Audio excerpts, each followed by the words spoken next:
오늘 아침 저희들에게 주신 은혜 말씀은 마태복음 2장 1절부터 12절입니다.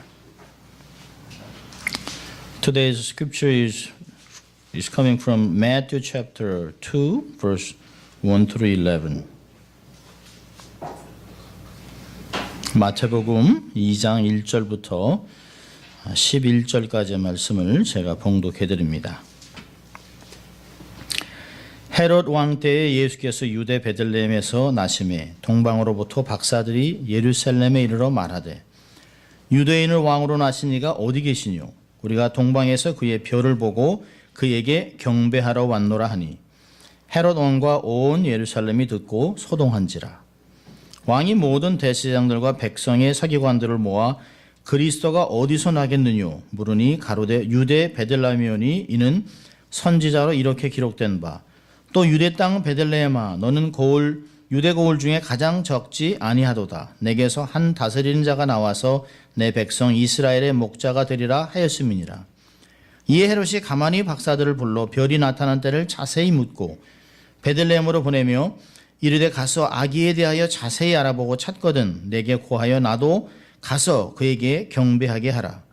박사들이 왕의 말을 듣고 갈새 동방에서 보던 그 별이 문득 앞에서 인도하여 가다가 아기 있는 곳 위에 머물러 섰는지라. 저희가 별을 보고 가장 크게 기뻐하더라.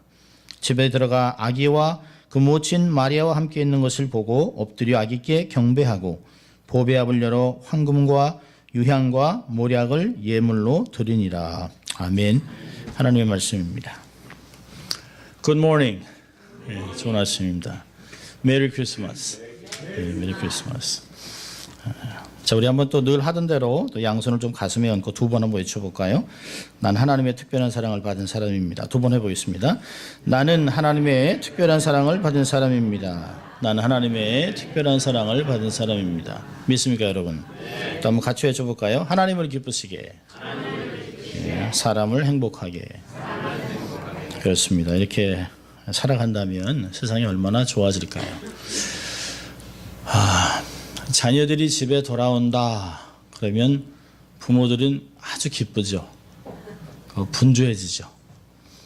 오늘은 안스 패밀리 들어왔고 또 저희 자녀들도 돌아오고 그러면서 이렇게 visiting parents church makes parents very excited. 아마 안 집사님이나 저도 또 자녀들이 돌아오는 보면 자녀들 보면서 얼마나 기쁜지 모릅니다. 항상 집에 돌아오면 항상 하는 얘기가 있어요. It's the same all the time. Same room, same table, but same food, old good food. 좋은 음식이 항상 있는 게 얼마나 좋은지 모릅니다. 오늘은 만왕의 왕이라고 하는 주제를 가지고 설교를 나누려고 합니다. 어떤 대학교 교수가 학생들에게 크리스마스라고 생각하면 무엇을 떠오를 수 있느냐라고 써보라고 그랬습니다. 학생들이 다 썼어요. 이걸 다 보니까 많은 학생들이 크리스마스 트리, 그다음에 산타 클로스, 그다음에 캐롤, 기프트 익스체인지, and party.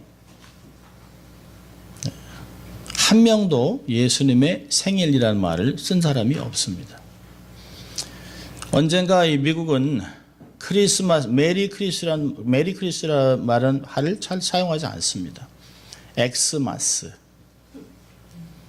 줄인 것으로만 아니에요. And when we put X instead of Christ, we're losing the whole meaning. 그래서 예수님이 그리스도가 주인이 되어야 되는 이 시즌에 아무 의미도 없는 X를 써버렸습니다. 짧게 줄여서 쓰는 의미가 아니에요. 어떤 면에서는 예수님을 잃어버리고 싶은, 또 월마트나 이런 큰 쇼핑몰에서는 they don't use Merry Christmas. Instead they say Happy Holiday. 정말 크리스마스가 그냥 할러데이일까요? 아니죠. 그렇지 않죠. 크리스마스가 너무 커머셜라이즈 되어 있죠. 상업화됐습니다. 본질을 잃어버리고 있어요. 세계에서 1년 중 가장 많은 교통사고가 언제인 줄 아세요? 크리스마스 시즌입니다. 강도와 절도, 범죄자들이 제일 좋아하는 시즌이 언제일까요? 크리스마스입니다. 미국이 가장 빠르게 선교시화되고 있습니다. It's not strange anymore. Barack Obama said, America is no longer a Christian country, Christian nation. America becomes a fast-growing mission field in the whole world. 세상에서 가장 빠르게 선교지화되고 있는 나라입니다. 너무 가슴이 아프죠? 아마 우리도 크리스마스 하면 아이고 아이들한테 선물이라도 줘야 될 텐데 라고 하는 생각이 떠오르는지 아니면 주님 오신 건 너무 감사하다. 애뉴얼 그냥 할러데이로 지나고 있는지 우리가 스스로 돌아볼 필요가 있습니다. 크리스마스가 되면 참 분주하죠. 왜 분주할까요? Why are we so busy during the holiday season? Because it is holiday season. 크리스마스가 아니라 holiday season이기 때문에 바쁜 것이에요. 여러분 성탄절은 우리의 구주이신 예수 그리스도께서 2000년에 베들레헴에서 태어난 것을 기념하는 날입니다. 예수님이 탄생하신 것은 인류를 구원하시는 사역의 시작을 알리는 것이에요. 오늘 본문을 보면 세금을 더 받기 위해서 어거스터스가 천하에 명을 내립니다. 모두 본향을 본적으로 들어가서 호적하라 그랬습니다. 모두 분주하게 호적하고 고향으로 가서 자기네 이름들을 레지스터하는 그런 상황 속에서 마치 새로운 일이 하나가 벌어지고 있습니다. Something very strange things are happening. 갑자기 어떤 플래시라이트 하나 드러나는 것 같은 모습이 마태복음 2장입니다. 세상을 아주 소동시키는 한 소식이 들려집니다. There's one very shocking news. The new king is born. 놀랍죠? 그 당시에는 이미 왕이 있습니다. 2장 1절을 보면 이런 말씀이 있어요. 헤롯 왕 때에 이미 정치적인 왕이 있습니다. 헤롯이라고 하는 왕이 있어요. The political king is there already.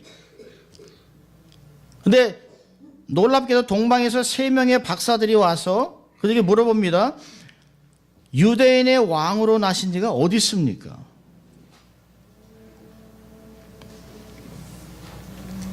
이 말에 예루살렘이 소동했다라고 얘기합니다. 3절에 보니까 그런 얘기를 하죠. Whole town was disturbed. 사실은 이 말은 요동하는 정도가 아니라 whole place was shocked and shaken. 너무 놀란 거예요. 왕이 있음에 불구하고 어째서 유대인이 왕이 났냐고 물어보냐는 것이에요. 우리는 선택해야 되는 거죠. 우리의 왕은 진짜 누군가? Who is a real king? 근데 사실 놀랍게 보면 4절부터 6절까지 보면 예언의 성취가 된 걸 이야기하는 것이에요. 동방 박사들이나 예루살렘의 사람들은 메시아가 태어날 것을 이미 알고 있었습니다. It's not a new story. Prophecy has already been prophesied a long time ago. 모든 이스라엘 자체는 메시아가 탄생할 것을 기대하고 기다리고 있습니다. 동방 박사들은 그저 들려온 구전을 가지고 메시아가 탄생할 것이라는 내용을 가지고 찾아온 것이에요. Supernaturally 그 스타일을 따라오면서 예수님의 탄생 장소를 찾아온 것입니다. 근데 놀랍게도 이스라엘에 있는 사람들은, 예루살렘 사람들은 원하기만 하면 성경을 통해서 예수님이 탄생할 시기와 장소를 충분히 알 수 있었습니다.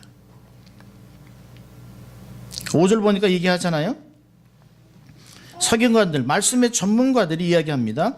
유대 땅 베들레헴아 너는 유대 거울 중에서 가장 작지 아니하도다. 내게서 한 다스리는 자가 나와서 내 백성 이스라엘의 목자가 되리라 하였습니다. 이미 말씀을 갖고 있는 사람들이에요. 메시아가 탄생할 것을 이미 알고 있는 사람들입니다. 여러분, 우리와 세상 사람들이 다른 게 뭘까요? 하나님의 말씀을 갖고 있는 것이에요. 하나님의 말씀을 우리의 손에 쥐고 있는 것이에요. 하나님의 말씀을 우리의 마음에 새기고 있는 것입니다. 그것이 세상 사람들과 다른 것이에요. 똑같은 한국 사람이지만, 똑같은 미국 사람이지만, 똑같은 사람이지만, 똑같이 미국 삶을 살아가지만 믿지 않는 사람과 믿는 사람의 다른 점은 하나님의 말씀을 믿고 소유하고 있는 것이에요. 문제는 말씀을 갖고 있는 것만으로는 안 된다는 것이에요. Holding your Bible in your hand doesn't mean much. What matters is how much you know and how much you believe. 얼만큼 알고 믿고 있느냐가 중요한 것이죠. 오늘 본문에 나와 있는 서기관들 말씀의 전문가들입니다. 예수님이 메시아로 오실 것을 이미 알고 있는 사람이지만 믿지 않습니다. 태어났지만 믿지 않습니다.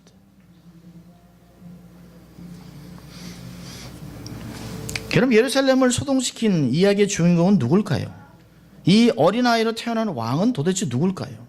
여러분, 마태복음에서는 아주 정확하게 1절에 헤롯 왕 때에 2절에 유대인의 왕이라고 두 왕을 비교하고 있습니다. 한 사람은 실제적인 권력을 쥐고 있습니다. 정치적으로 온 땅을 다스리고 있어요. 로마의 속국인 유대 땅을 다스리고 있습니다. 누가 봐도 왕입니다. 그런데 성경은 실제적인 왕보다 인류를 구원할 어린 아이로 온 하나님을 왕이라 부르고 있습니다. 예수님이 왕일까요? 그렇습니다. 예수님 왕입니다. 우리의 삶의 왕이십니다. 여러분, 마태복음 3장을 보면 예수님이 왕이라고 하는 것을 하나둘씩 증거해 나가고 있어요. 마태복음을 우리는 왕의 복음이라고 얘기합니다. 마태복음 1장에서는 왕의 족보를 이야기해요. 마태복음 2장에서는 왕의 탄생을 이야기합니다. 마태복음 3장에 가서는 왕의 대관식을 얘기해요. 자, 우리 3장을 한번 볼까요? 3장 16절 17절을 보면 3장 16절부터 17절까지 이런 말씀합니다. 예수께서 세례를 받으시고 곧 물에서 올라오실새 하늘이 열리고 하나님의 성령이 비둘기같이 내려 자기 위에 임하심을 보시더니 하늘로서 소리가 있어 말씀하시되 이는 내 사랑하는 아들이요 내 기뻐하는 자라 하시니라. 3장에 있는 그 세례식은 간단한 세례식이 아닙니다. 예수님이 왕이라고 하는 것을 드러내기 위해서 대관식을 하는 거예요. Coronation of the King. 하나님이 계시고 성령님이 비둘기같이 임하시고 왕으로 오신 예수 그리스도가 세례를 받고 있습니다. 세례를 받으시는 것은 십자가에서 죽으시고 부활하실 것을 드라마틱하게 표현하신 것이에요. 여러분, 여기서 예수님은 물세례를 받았지만 결국엔 십자가에서 피의 세례를 받습니다. 그리고 그걸 통해 우리의 모든 죄를 씻고 구원시키세요. Water baptism symbolizes two things. One is coronation of the king of Israel. Second thing is that's a foreshadow of the blood, baptism of the blood on the cross. That fulfills the salvation of humanity. 주님은 결국은 피의 세례를 통해서 십자가의 사역을 통해서 우리의 죄와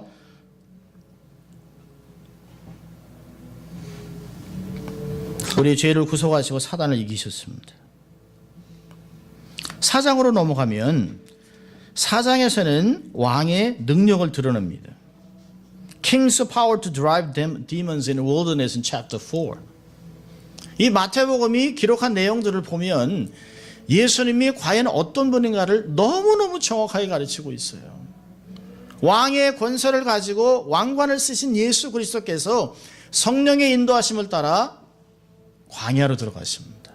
그리고 광야에서 첫 인간 아담이 잃어버렸던 실패했던 유혹을 회복하고 누가 진짜 이 세상의 주인인가를 드러내고 있습니다. 사단으로 직접 시험을 받으셨습니다. 그리고 첫 아담이 범죄하고 실족한 것을, 이스라엘 공동체가 실패한 것을 완전히 회복해 놓습니다.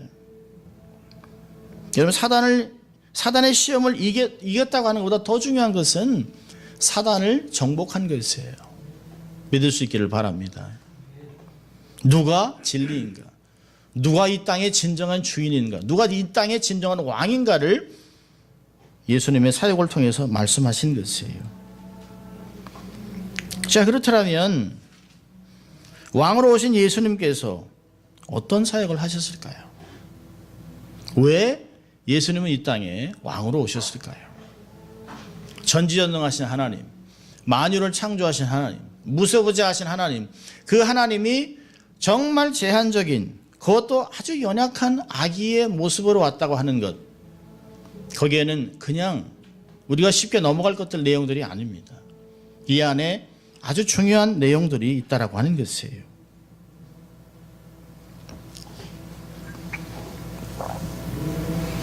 여러분, 하나님께서 왜 아담과 이브를 창조하셨을까요? 하나님이 처음에 천지를 창조하시고 아담을 창조하신 것은 하나님과의 교제를 통해서 하나님의 뜻을 알고 하나님의 의도를 알고 하나님의 꿈과 비전을 알고 하나님을 대신해서 이 땅을 통치하는 대리자로, 슈퍼바이저로 이 땅에 하나님이 두셨습니다. 여러분, 고대 근동지방에서는 하나님 이런 문화들이 있습니다. 고대 근동지방에서 어떤 땅을, 어떤 테리토리를 어떤 왕이 다스리고 있다는 걸 알려주기 위해서 거기에 그 왕의 동상들을 바운더리에, 경계선에 세워놓습니다. 동서남북으로. 그리고 왕은 한 가운데 살아요. 살아있는 왕이 자기의 레플리카들을 세워놔서 동상으로 세워놓습니다. 그게 고대 근동의 문화예요. 근데 성경은 고대 문화 중에서도 탁월한 모습들을 가르치고 있습니다. 하나님은 살아있는 사람, 당신의 형상을 갖고 있는 사람을 창조하셔서 에덴 동산에 두셨습니다. 동상하고는 달라요. 다니면서 말하면서 다스리고 통치하고 관리하고 하나님의 뜻을 이루고 디벨롭하고 세워나가는 놀라운 사역을 하나님을 대신해서 하는 사람으로 세워놓으셨다는 것이에요. 성경은 고대 문명 중에서 가장 탁월한 하나님의 역사를 가르치고 있습니다. 하나님의 뜻을 알고 하나님과 교제하고 하나님의 의도를 이 땅에 실현해야 되는 아담이 사단의 시험을 받고 실족합니다. 그리고 쫓겨납니다.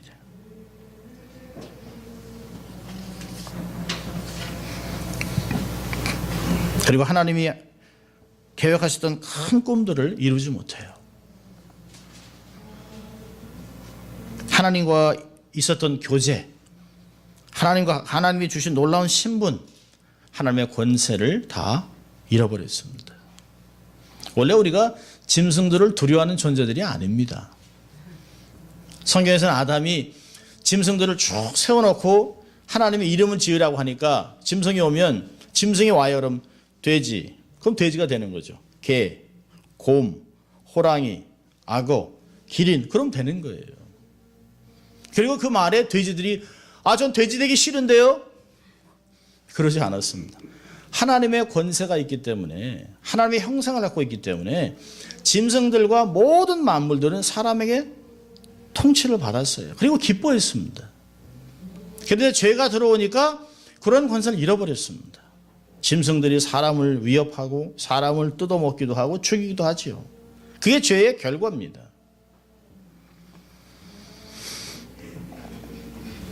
가장 중요한 것은 하나님과의 거룩한 교제를 잃어버렸습니다. 주님이 이 땅에 오신 것은 잃어버린 것을 회복하러 오신 것이에요. 그래서 예수 그리스도를 통해서 우리가 하나님을 아바, 아버지로 부를 수 있습니다. 이 세상에 어떤 신자들이 아버지라 부르는 종교는 없습니다. 알라, 부처, 힌두, 다양한 신들이 있지만 어느 종교도 자기의 신을 아버지라고 부르지 않습니다. 아빠라고 부르지 않습니다.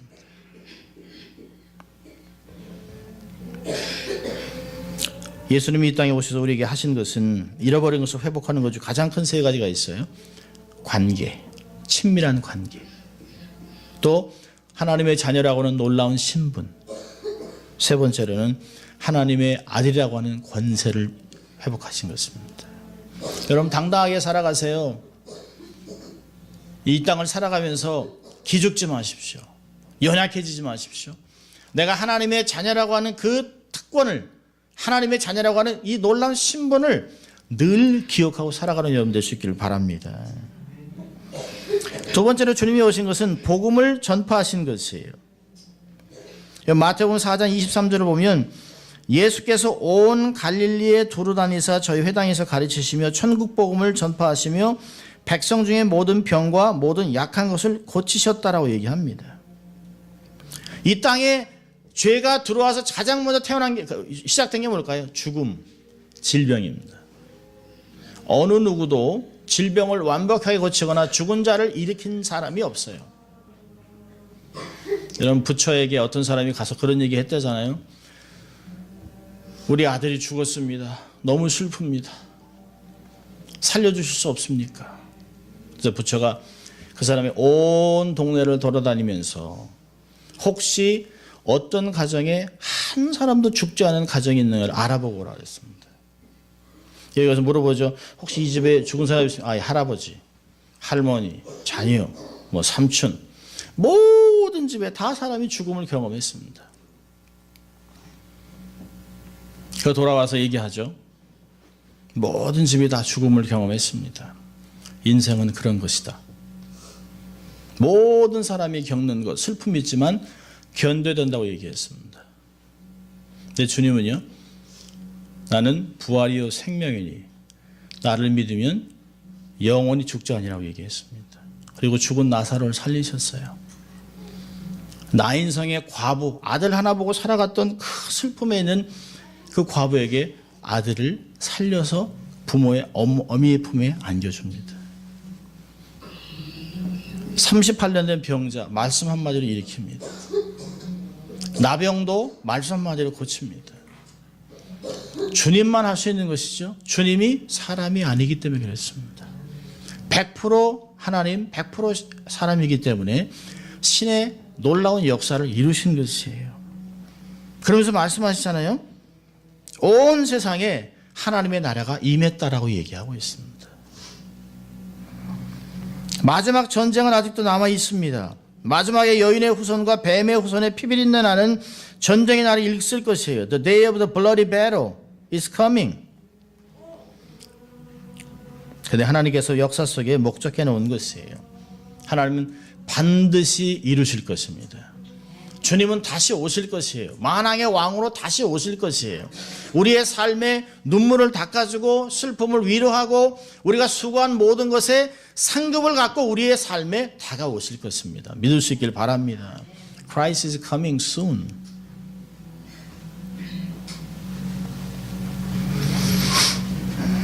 세 번째 가장 중요한 주님이 오신 사역 중에 가장 중요한 것은 우리의 구원을 이루셨습니다.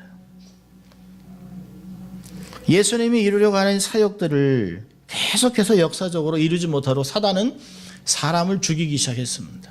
다윗을 죽이려고 했습니다. 하나님의 사람들을 죽이려고 했습니다.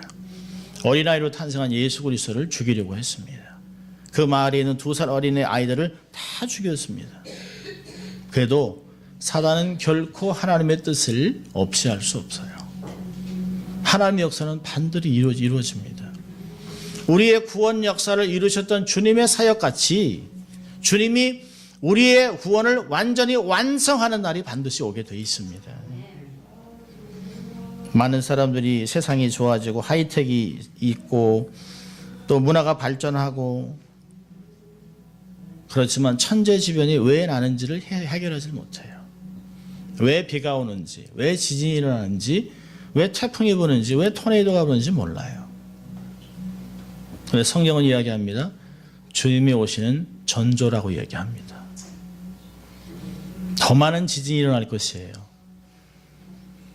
더 많은 폭풍이 일어날 것입니다. 더 많은 수나미가 일어날 것이에요. 이럴 때 우리는 어디로 도망갈 것인가? 그거를 궁금해하는 것이 아니라 주님이 오실 시간이 자꾸 다가온다.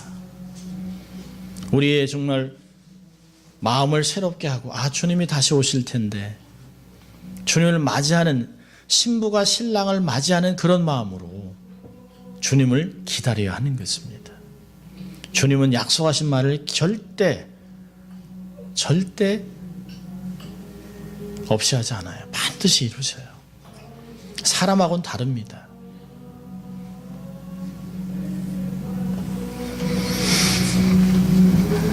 주님은 우리와 함께 세상을 영원토록 다스리자고 말씀하셨어요. 우리가 그렇게 될 것입니다. 왕의 자녀들이기 때문에 그런 역사를 반드시 이룰 것이에요. 요한계시록 19장을 보면 주님이 철장 권세를 가지고 백마를 타고 이 땅에 임하셔서 모든 악인들을 징벌하시는 내용들이 나오고 있습니다. 저는 개인적으로 그 일이 이루어질 거라고 확실하게 믿습니다. 그리고 시간은 점점 다가오고 있어요.